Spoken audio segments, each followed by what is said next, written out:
Good morning, good afternoon, and good evening, friends. Thank you for joining me on this episode of True Crime Past and Present.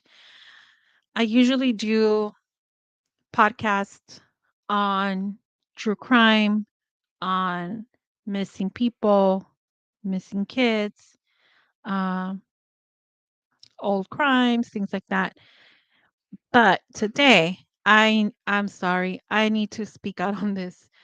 What is happening with our gas? I mean, I live in the state of California, and today was an out of body experience day. What I mean is this. So this morning, before I left to work, I drove by a gas station. Now, if you live in the state of California, you know we have our kind of like our higher end gas stations and kind of like our, you know, cheapy ones.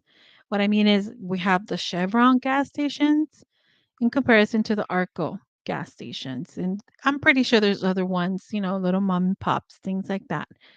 So, since the last couple of weeks, I usually try to pump at my local Arco station.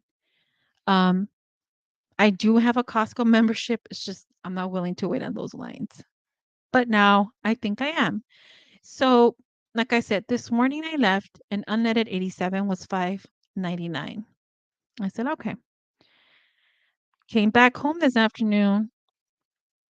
Gas was at 6.17, unleaded 85. I said, "Oh no, this is not going to happen." As it is, you know, grocery shopping is out of control. I think in 1 week I spent about $200 in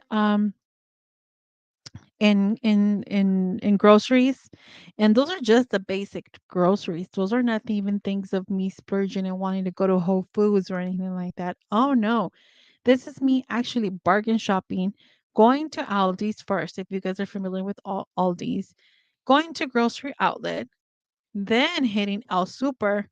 And if I still kind of think I need something, might hit up another store. But usually within those three stores, I find, and I'm finding myself buying a lot of frozen food, a lot of frozen chicken, a lot of frozen fish, shrimp, etc., etc. But today I said, nope, we're going to have to invest in some bicycles. We're going to have to be revisiting this public transportation piece. And for those of you that live in the state of California, know that public transportation, it is not convenient at all, especially if you have kids, especially if you have more than one job, right? I don't have more than one job, but I know people that have more than one job.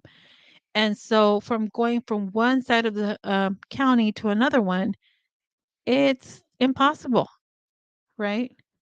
Um, Not only that, it's you're dealing with rush hour, you're dealing with you're dealing now with crazy people, a high number of homeless families, people on the streets, a lot of people with mental health issues on the streets, and just a lot going on.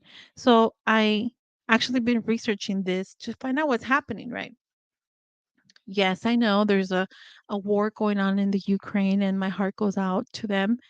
Um, and I know that the US has imposed sanctions on Russia and that they don't want to do any businesses dealing with oil with Russia. Yes, I am aware of that. But I'm also know that the Russian oil just does not take up more than 4% of the oil consumption of the US, right? So now if they were, let's say, 50% generators of the oil for the US, and I would kind of see why the the prices and of the barrels are going up. But in this case, that's not the situation, right? So, of course, if you are um, an investor, I'm pretty sure you're making millions right now. Let's check real quick. Let me check. Of course, I have a little Robinhood account and I want to see.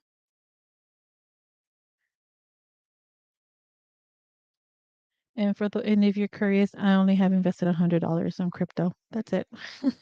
I'm not I don't have that kind of dough, but I'm curious to see how Exxon is doing. Okay. So based on this is on the Robinhood app. Okay. So ExxonMobil, of course, shares have gone up in the last month well, let's check the last week. In the last week, it had gone up. It has been up to $91.47 a share, and right now is up to $85.30 a share. So let's see how much mobile is doing. I mean, guys, I wish I had bad arms. Let's see if I can find gas. Mm, I can't even find it. I don't know how to use this thing. But I mean, I don't know. And then I also I know I had I was, bitching to somebody and they were like, "Well, just get another job, if well, I'm I'm a, like I consider myself kind of like an upper middle class. Um I don't need to, I we live pretty comfortably. Um but if I were to get another job, right, it would have to be of course after work. Um I finish my job at 4:30, drive to wherever the second job is, deal with all that traffic. So I'm going to be putting in $7 to the gallon on my vehicle. That takes what? Maybe 12 gallons to make what? Maybe, I mean, because the body can only take so much. So to make what? $15 an hour? Is that the minimum wage?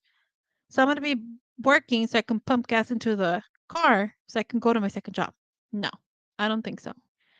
Um, and then groceries, like I said, groceries are out of control.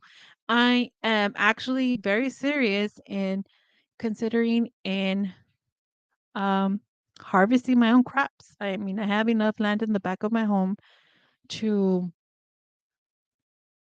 have a little garden going and eat whatever the garden produces because I mean, this is out of control.